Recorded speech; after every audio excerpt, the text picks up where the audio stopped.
Hello friends, पाठीमागच्या लेक्चरमध्ये आपण क्रिटिकल अँगलची कन्सेप्ट बघितली. क्रिटिकल अँगल म्हणजे काय मित्रांनो सांगा. हा काय वेगळा काय ना अँगल ऑफ इन्सिडन्सच आहे. परंतु ज्या अँगल ऑफ इन्सिडन्सला अँगल ऑफ रिफ्रॅक्शन किती झाला पाहिजे, 90 डिग्री झाला पाहिजे, त्यावेळेचा अँगल ऑफ इन्सिडन्स म्हणजेच काय आहे, क्रिटिकल अँगल आहे. ठीक आहे. परंतु याच्यासाठी बेसिक कंडिशन काय आहे, रे ऑफ लाईट डेन्सर मीडियम मधून रेरर मीडियम मध्ये जायला पाहिजे. बरोबर. म्हणजेच जेव्हा रे ऑफ लाईट डेन्सर मीडियम मधून रेरर मीडियम मध्ये जातो तेव्हा आपल्याला माहिती आहे की रे ऑफ लाईट काय होतो, अवे फ्रॉम नॉर्मल बेंड होतो. ओके. जसे की समजा मी परत एकदा रिवाइज करतो. समजा हा एक इंटरफेस आहे आणि समजा मी इथं ह्या डायरेक्शन मध्ये अशी टॉर्च ठेवली. ह्या टॉर्च मधून हा एक रे ऑफ लाईट गेला. आता मला सांगा, हा जो रे ऑफ लाईट गेला तो इंटरफेसला कसा आहे, परपेंडिक्युलर आहे म्हटल्यानंतर अलॉंग द नॉर्मल गेला. तो अलॉंग द नॉर्मल काय होत नाही, तो बेंड होत नाही, सरळ जातो. बरोबर. म्हणजे जिथे अँगल ऑफ इन्सिडन्स किती झाला, 90 डिग्री. अँगल ऑफ रिफ्रॅक्शन पण किती झाला, 90 degree. Okay. Sorry, angle of incidence किती झाला इथं, 0. अँगल ऑफ रिफ्रॅक्शन पण किती झाला, 0 झाला. ओके. कारण अलॉंग द नॉर्मल गेला. थोडासा अँगल ऑफ इन्सिडन्स मी वाढवला. हा बघा, हा अँगल ऑफ इन्सिडन्स केला I1. तेव्हा हा जो अँगल ऑफ रिफ्रॅक्शन आहे तो सुद्धा थोडासा वाढेल. म्हणजेच हा जो रिफ्रॅक्टेड रे आहे तो अवे फ्रॉम नॉर्मल जाईल. ओके. हा N1 is the first normal. समजा अजून थोडासा टॉर्च मी अशी करतो, थोडीशी तिरकी टॉर्च केली. टॉर्च तिरकी करून अँगल ऑफ इन्सिडन्स अजून थोडासा वाढवला मी, I2. आता हा जो इन्सिडंट रे आहे आणि हा रिफ्रॅक्टेड रे आता काय होईल, अजून नॉर्मल पासून लांब जाईल. बरोबर. म्हणजेच हा झाला R2, हा झाला R1. बरोबर. हा नॉर्मल N2. आता समजा अजून टॉर्च अशी थोडीशी तिरकी करतोय की जेणेकरून इन्सिडेंट रे असा जाईल. बरोबर. ह्यावेळी काय झालं तर ह्यावेळी जो रिफ्रॅक्टेड रे आहे तो काय झाला रे, अलॉंग द इंटरफेस गेला. समजलं. इथं हा किती झाला, 90 डिग्री झाला. बरोबर. हा नॉर्मल आहे. हा किती झाला अँगल, रिफ्रॅक्टेड रेने नॉर्मलशी बनवलेला 90 डिग्री झाला. मग त्यावेळेचा जो अँगल ऑफ इन्सिडन्स आहे त्याला आपण काय म्हणतो, क्रिटिकल अँगल. समजतंय. म्हणजे क्रिटिकल अँगल. परंतु ह्या सगळ्यात बेसिक कंडिशन कोणती आहे तर रे ऑफ लाईट डेन्सर मीडियम मधून रेरर मीडियम मध्ये जायला पाहिजे. ओके. तेव्हाच हे आपल्याला बघायला मिळेल. म्हणजेच ray of light passing from denser medium to rarer medium it bends away from normal. If we increase the angle of incidence, बघा आपण काय केलं, ग्रॅज्युअली अँगल ऑफ इन्सिडन्स वाढवत गेलोय. I1 I2 पेक्षा मोठा आहे, अजून I2 पेक्षा मोठा झाला. बरोबर.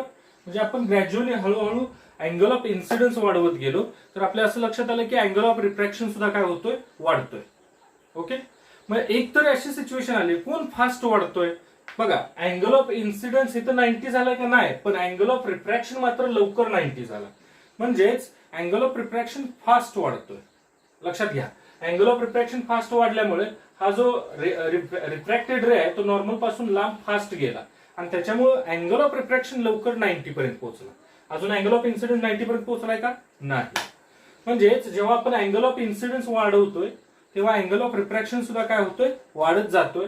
आणि एक वेळ अशी येते की अँगल ऑफ रिफ्रॅक्शन किती होतो, 90 डिग्री होतो. त्यावेळेचा अँगल ऑफ इन्सिडन्स आपण जो काय मोजलाय त्याला आपण काय नाव दिलंय, क्रिटिकल अँगल. ओके. आता बरेच विद्यार्थ्यांना मी सांगितलं होतं की अजून काय काय विद्यार्थी म्हणतील की सर क्रिटिकल अँगल पेक्षा जास्त अँगल ऑफ इन्सिडन्स करा, बघू काय होईल तुम्हाला काय वाटतं सांगा. आता काय झालंय, हा रे ऑफ लाईट नॉर्मल पासून लांब लांब लांब लांब असा इथं आला, परत इथं अजून लांब गेला, इथं अलॉंग द इंटरफेस गेला. म्हणजे जर अजून हा जर अँगल वाढवला तर हा परत वर जाईल का, एकतर तो ऑप्शन त्याच्याकडे, किंवा तो खाली येईल.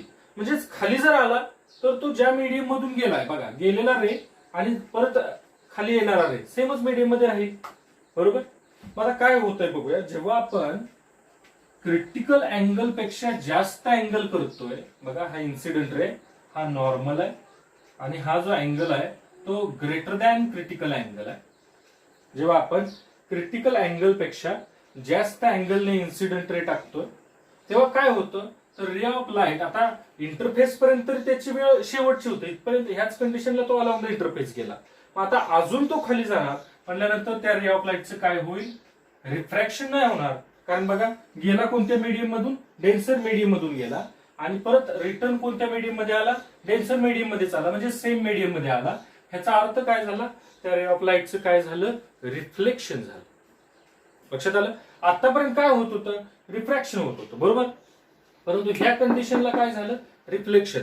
आतापर्यंत काय होत होतं? तर इन्सिडेंट रे एका मीडियम मध्ये, डेन्सर मीडियम मध्ये असणार आणि रिफ्रॅक्टेड रे रेरर मीडियम मध्ये असणार, बरोबर. परंतु ह्या कंडिशनला काय झालं? अँगल ऑफ इन्सिडन्स जर क्रिटिकल पेक्षा जास्त झाला तर इन्सिडेंट रे आणि रिफ्रॅक्टेड रे, आता ह्याला रिफ्रॅक्टेड म्हणता येणार नाही कारण त्याचं रिफ्लेक्शन झालंय.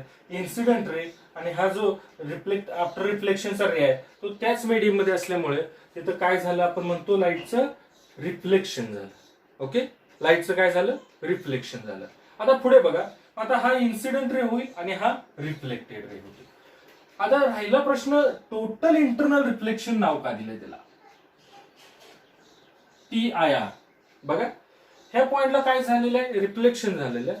परंतु बेसिकली आपल्याला माहित आहे की जेव्हा लाईटचं रिफ्लेक्शन होतं तेव्हा काय होतं रे?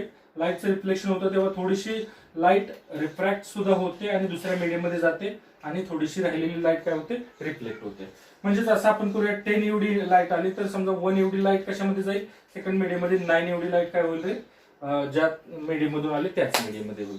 म्हणजे रिफ्लेक्शन झालं इथं, बरोबर. मेजर पार्ट लाईटचा रिफ्लेक्ट झालाय, परंतु थोडा का होईना लाईटचा पार्ट काय झालाय? दुसऱ्या मीडियम मध्ये ट्रान्समिट झाला. म्हणजे इथं टोटली लाईट रिफ्लेक्ट झाली का? नाही झालेली.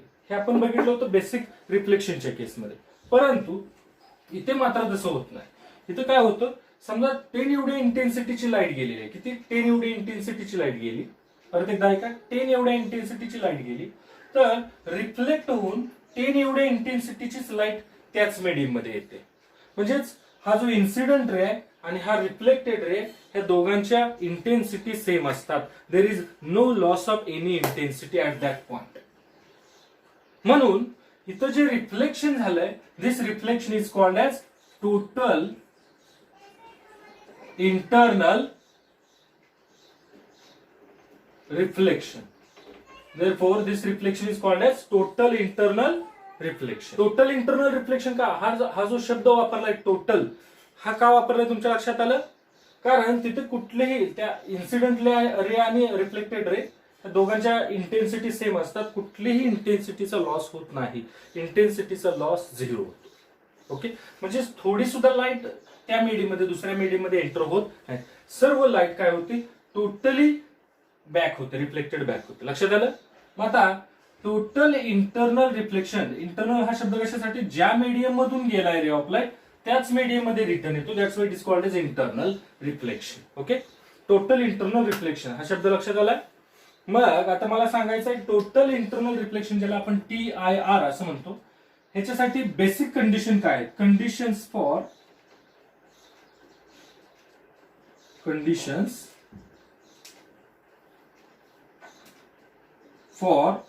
Total internal reflection. ह्याच्यामध्ये दोन खूप महत्वाच्या कंडिशन आहेत. पहिली कंडिशन आहे रे ऑफ लाईट डेन्सर मीडियम मधून रेरर मीडियम मध्ये जायला पाहिजे.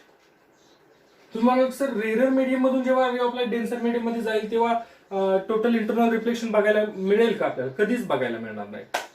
कारण जेव्हा आपल्याला माहिती आहे रेरर टू डेन्सर जात असताना रे ऑफ लाईट आफ्टर रिफ्रॅक्शन तो काय होतो? टुवर्ड्स नॉर्मल बेंड होत असतो, बरोबर.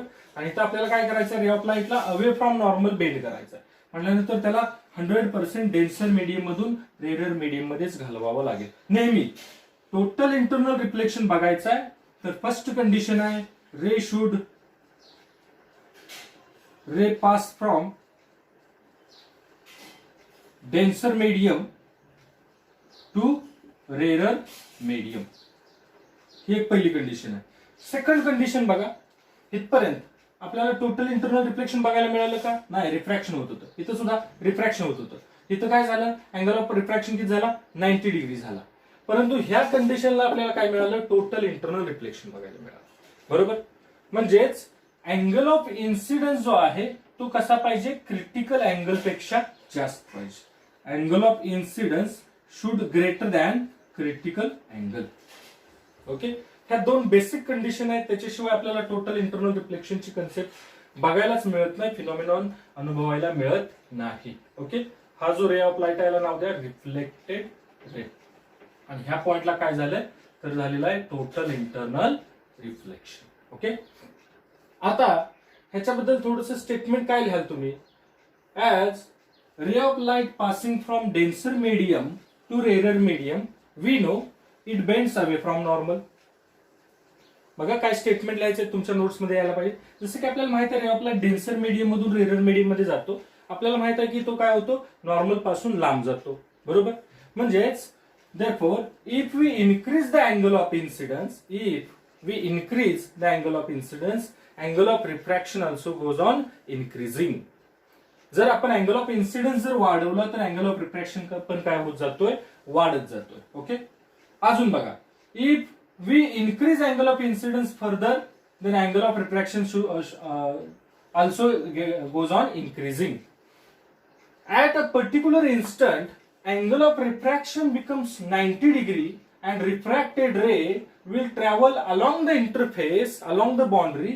This angle of incidence is called as critical angle. इथपर्यंत critical angle पर्यंत समजलं. If we increase the angle of incidence, we increase the angle of incidence more than critical angle, more than IC म्हणजेच critical angle, then the ray will totally reflected back into same denser medium.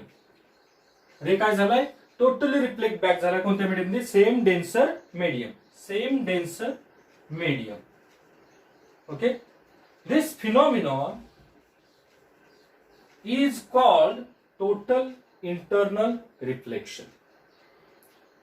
And conditions for total internal reflections are ray compulsory will pass from denser medium to rarer medium.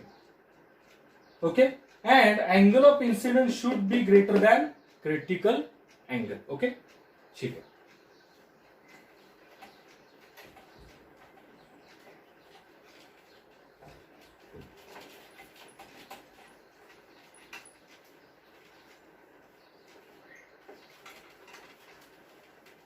Total internal reflection.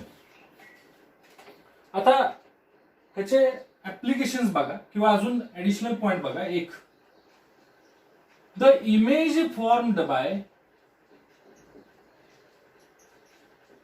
TIR म्हणजेच total internal reflection. Total internal reflection मधून जी image form होणार आहे ती सगळ्या images म्हणजे for example जर plane reflecting surface पासून जी इमेज फॉर्म होते किंवा एखादी कर्व्ड सरफेस पासून इमेज फॉर्म होते हे आपण बघितलेले आहेत. Image form by plane surface, plane mirror, image form by concave mirror, ह्यांच्याकडून जे इमेजेस फॉर्म होतात त्या सगळ्या इमेजेस पेक्षा सगळ्यात जास्त ब्राईटर इमेज ही टोटल इंटरनल रिफ्लेक्शन कडून होते. The image form by TIR is much brighter than image by plane or spherical mirrors. Okay. समजलंय. बरं हे कशामुळे होतं आपल्याला माहित आहे जेव्हा प्लेन किंवा स्फेरिकल मिरर कडून रिफ्लेक्शन होत असतं तेव्हा थोडीशी इंटेन्सिटीचा काय होत असतो लॉस होत असतो. परंतु इथं मात्र टोटल इंटरनल रिफ्लेक्शनच्या केसमध्ये इंटेन्सिटीचा लॉस किती होतो 0 इंटेन्सिटीचा लॉस होत असतो. त्याच्यामुळे जी इमेज फॉर्म होते ती कसली होते मच ब्राईटर. सगळ्यात जास्त brighter image total internal reflection कडून होत असते. आता ह्याचे ऍप्लिकेशन्स बघायचे. Applications of total internal reflection. बघा कोणकोणते ऍप्लिकेशन्स आहेत टोटल इंटरनल रिफ्लेक्शनचे. त्याच्या अगोदर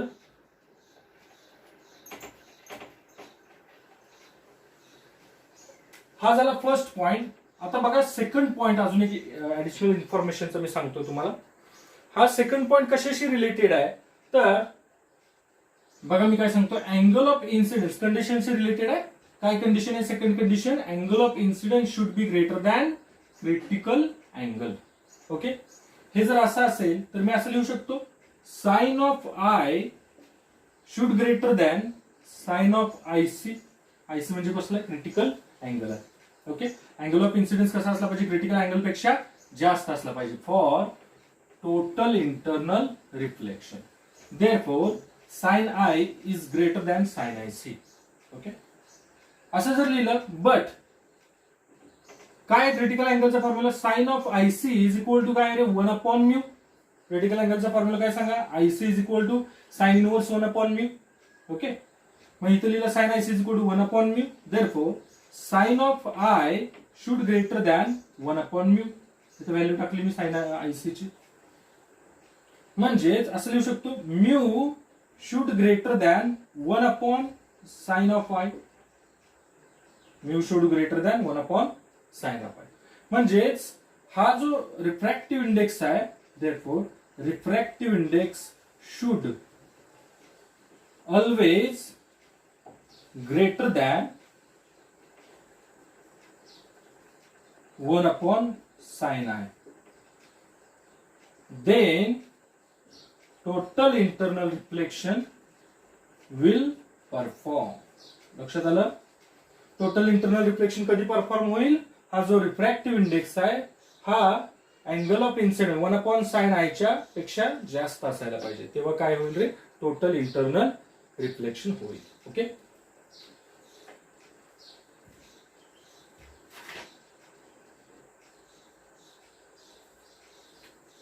काय होईल रे, टोटल इंटरनल रिफ्लेक्शन होईल. आता ह्याच्यावरती डिपेंड असणारा एक प्रॉब्लेम बघा, प्रॉब्लेम देतोय मी तुम्हाला पटकन, एक छोटासा प्रॉब्लेम. जर का अँगल ऑफ इन्सिडेंस 45 असेल, देन जे मटेरियल मी यूज करणार आहे त्या मटेरियलचा रिफ्रॅक्टिव्ह इंडेक्स किती असला पाहिजे, म्यू किती असला पाहिजे, so that total internal reflection will perform. काय समजलं, लक्षात आलंय.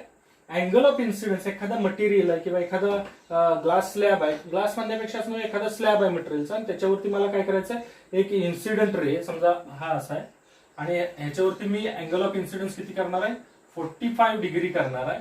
तर आता इथं बऱ्याच केसेस आहेत, रिफ्रॅक्ट होऊ शकतो, अलॉंग द इंटरफेस जाऊ शकतो किंवा मागे येऊ शकतो, परंतु मला कसं पाहिजे, काय झालं पाहिजे, टोटल इंटरनल रिफ्लेक्शन झालं पाहिजे, म्हणून असा आला पाहिजे रे ऑफ लाईट. म्हणून हे जे मटेरियल आहे त्या मटेरियलचा रिफ्रॅक्टिव्ह इंडेक्स किती असणं गरजेचं आहे. आपल्याला माहिती आहे कंडिशन काय, mu should greater than 1/sin I.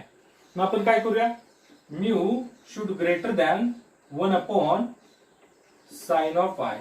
Therefore mu should greater than 1/sin. किती अँगल ऑफ इन्सिडेंस टाकता तुम्ही रे ऑफ लाईटला, 45 बरोबर. साइन 45 किती येतो, 1/√2 येतो बरोबर. Therefore mu should greater than 1/√2, म्हणजेच असं लिहूया 1/1/√2. अपॉनचा √2 कुठे गेला, वर. Therefore mu should greater than √2 ची व्हॅल्यू किती येते, 1.414. ओके, म्हणजेच रिफ्रॅक्टिव्ह इंडेक्स हा कसा असला पाहिजे, 1.414 पेक्षा जास्त असला पाहिजे, तेव्हाच काय होईल रे, तुम्ही इन्सिडेंट रे जर 45 ठेवला तर तुम्हाला काय बघायला मिळेल, टोटल इंटरनल रिफ्लेक्शन पाहायला मिळेल. ओके, ही कंडिशन समजली. आता नेक्स्ट बघा, रिलेशन बिटवीन, तर आपल्याला रिलेशन कशाच्या मध्ये डेव्हलप करायचा आहे, क्रिटिकल अँगल आणि हा जो लॅम्बडा आहे त्याच्यामध्ये रिलेशन डेव्हलप करायचं आहे. म्हणजे फॉर एक्झाम्पल असं म्हणेन मी, जेव्हा मी ह्या इंटरफेस वरती व्हाईट लाईट सोडतोय, व्हाईट लाईट म्हणजे combination of 7 colours. Okay, white light सोडतोय, तर जो क्रिटिकल अँगल आहे तो सगळ्या कलरसाठी, त्याच्यात किती कलर्स आहेत, 7 कलर्स आहेत. क्रिटिकल अँगल जो आहे तो सगळ्या कलरसाठी सेम असेल का हे आपल्याला बघायचं आहे. म्हणजेच आपल्याला क्रिटिकल अँगल आणि वेगवेगळ्या कलरचा काय असतो, वेगवेगळा वेव्हलेंथ असतो बरोबर. लॅम्बडा वेगवेगळ्या कलरसाठी वेगवेगळा असतो. म्हणजे जर क्रिटिकल अँगल आणि वेव्हलेंथ ह्या दोघांच्या मध्ये काहीतरी रिलेशन आपल्याला डेव्हलप करता आलं तर आपण सांगू शकतो की जेव्हा व्हाईट लाईट इन्सिडेंट करतोय तेव्हा सेम सगळ्या कलरसाठी सेम अँगल ऑफ इन्सिडेंस असावा लागतो का वेगवेगळा अँगल ऑफ इन्सिडेंस असावा लागतो, क्रिटिकल अँगल असावा लागतो बघायचं. व्हाईट लाईट मी सोडलेले, व्हाईट लाईट मध्ये किती कलर्स आहेत, 7 कलर्स आहेत. Then we have to find the relation between critical angle and lambda. ठीक आहे, आपल्याला क्रिटिकल अँगल चा फॉर्म्युला कुठला माहिती आहे रे, sine of IC is equal to 1/μ. Okay, हा आपल्याला फॉर्म्युला माहिती आहे क्रिटिकल अँगलचा बरोबर. IC is equal to sine inverse 1/μ. But असं लिहू शकतो, म्यू इज कसा प्रोपोर्शनल टू लॅम्बडाला, inversely proportional to lambda, as well as mu is inversely proportional to speed. Okay, मग हे असं लिहू शकतो बघा, sine IC is equal to 1/μ, बरोबर, आणि mu is inversely proportional to काय रे, लॅम्बडा. म्हणून आपण असं लिहू शकतो, sine of IC is directly proportional to lambda. बघा, म्हणजेच ह्याचा हा दुश्मन आहे, बरोबर, आणि ह्याचा हा दुश्मन आहे. म्हणजे मग काय होईल, साइन आयसी आणि लॅम्बडा हे काय होतील, एकमेकांचे मित्र होतील. बघा, हा ह्याला इन्व्हर्सली प्रोपोर्शनल आहे, हा ह्याला इन्व्हर्सली प्रोपोर्शनल आहे. म्हणजे हे आणि हे दोन काय होतील, एकमेकांना डायरेक्टली प्रोपोर्शनल होतील. ओके. मग आता मला सांगा, लॅम्बडा जर वाढतोय तर आयसी सुद्धा काय होणार आहे, वाढणार आहे. बघा, प्रोपोर्शनल कसं आहे, डायरेक्टली प्रोपोर्शनल आहे. याचा अर्थ काय होईल, लॅम्बडा जर जास्त असेल तर क्रिटिकल अँगल पण कसं असणार आहे, जास्त असणार आहे. म्हणून फॉर रेड साठी, फॉर रेड कलरचा लॅम्बडा कसा असतो, जास्त असतो. देअरफॉर रेड कलर साठी क्रिटिकल अँगल सुद्धा कसा असणार आहे, जास्त असणार आहे. आणि फॉर व्हायलेट